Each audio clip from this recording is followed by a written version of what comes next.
लद्दाख क्षेत्र में ये टाइगर हिल है। टाइगर हिल 1999 में तब सुर्खियों में आया जब करगिल युद्ध हो रहा था। ये युद्ध भारत और पाकिस्तान के बीच 1999 में लड़ी गई एक निर्णायक लड़ाई थी। दरअसल द्रास का जो ये कस्बा है, ये दुनिया की दूसरी सबसे ठंडी जगह जो है वो तस्वुर की जाती है, क्योंकि सर्दियों के दौरान यहाँ का तापमान जो है -50 डिग्री तक चला जाता है और तब भी यहाँ पर लोग रहते हैं। और 1999 में इसी द्रास के पास इस टाइगर हिल और इसके आसपास जितनी भी पहाड़ियाँ हैं, इन पर पाकिस्तानी सेना और पाकिस्तानी घुसपैठे घुस आए थे और उन चौकियों पर कब्ज़ा किया था जो भारत की तरफ से सर्दियों के दौरान खाली की जाती थी।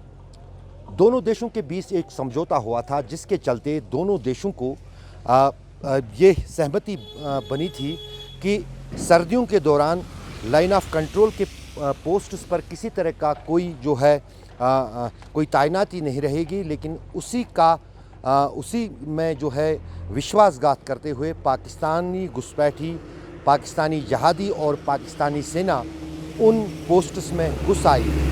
और ये खबर जब है करीब मई के महीने में पहली बार भारतीय सेना को पता चला कि इस तरह की बात हुई है।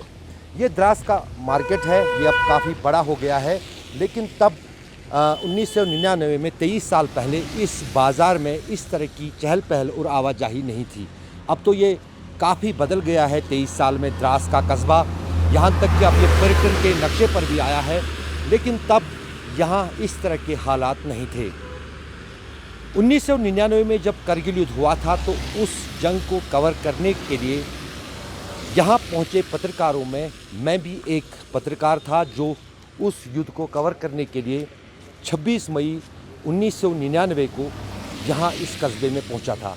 हर तरफ सन्नाटा था, कहीं कोई नज़र नहीं आ रहा था, सिर्फ गोलीबारी हो रही थी। इस पूरे इलाके में हर तरफ गोलीबारी हो रही थी। सिर्फ इस पूरे कस्बे में मात्र एक शख्स था, हाँ, वसीम नाम का एक शख्स। 23 साल बाद हम एक बार फिर उस वसीम को ढूंढते हैं, जो कि उत्तराखंड का रहने वाला है और पिछले 25 साल से यहीं द्रास में ये ठेला चलाता है। चाय की दुकान है, अब होटल भी बड़ी हो गई है। 23 साल में तब सिर्फ चाय बेचा करते थे, लेकिन अब खाना भी परोसते हैं इस द्रास के बाज़ार में।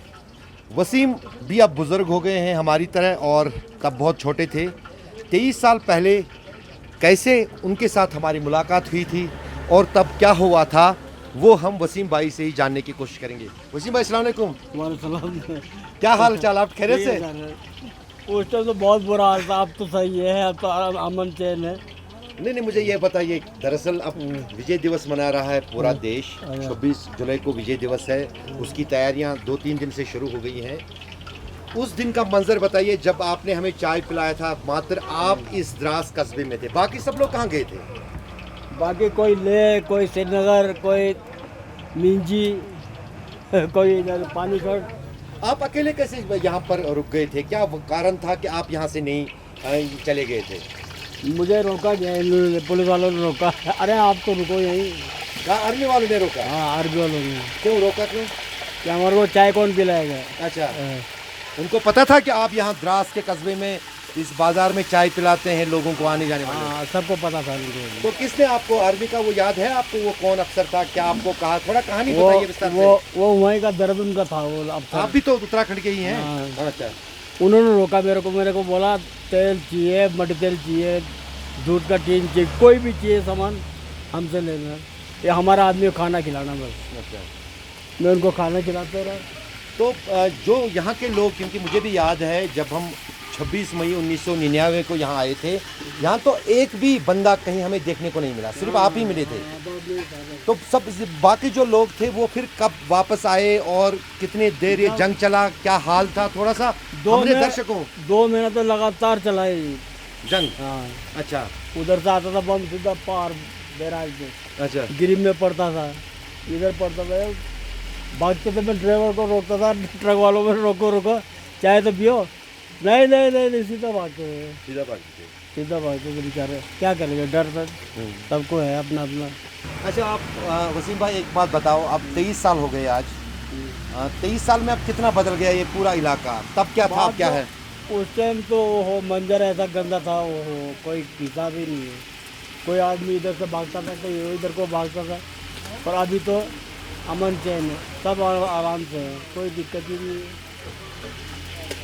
और अब तो सुविधा भी बढ़ गई, अब तो 24 घंटे रास्ता भी खुला रहता है, तब तो बंद होता था। अब तो टेंडर बन रहा है, टेंडर बन रहा है अभी। टनल बन रहा है ना? 4-5 साल में वो भी हो जाएगा। नहीं 4 साल क्या, 24 में वो पूरा होना है। हाँ, 4 साल को बोल रहे हैं, क्या पता अब, पहले भी हो सकता है। दुकानें भी सब बंद रहती थी कारगिल युद्ध के दौरान, कोई दुकान तो थी, दुकानें 2-4-5 ही थी यहाँ, ज़्यादा तो नहीं थी। ना ज़्यादा नहीं थी, यहाँ 3 दुकानें थी। होटल कितने थे? होटल ही तो कह रहा हूँ मैं, 3 होटल थे यहाँ पर। अच्छा अभी कितने हैं? अभी तो कम से कम 50-60 होंगे। अच्छा 3 होटल तब थे जिनमें एक आपकी भी थी, और अब तो 50-60 हो गए। तब कुछ वाहन ही चलते थे, अब तो 24 घंटे ट्रैफिक चलता है। तब साल के 6 महीने रास्ता बंद रहता था, और अब बहुत जल्द पूरे साल ये रास्ता जोजिला टनल बनने के बाद जो है दोबारा बन जाएगा। लेकिन कहानी का शीर्ष और कहानी का मकसद ये था कि दरअसल इस द्रास कस्बे में मात्र वसीम ही एक व्यक्ति था जो उन हालात में यहाँ पर था।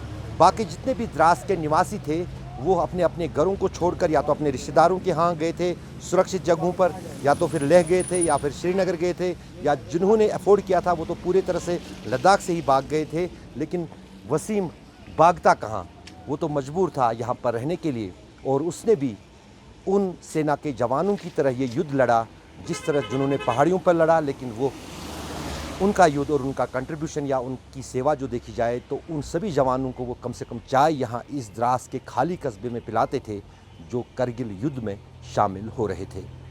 रूफ अहमद के साथ अशरफ वानी, द्रास, करगिल।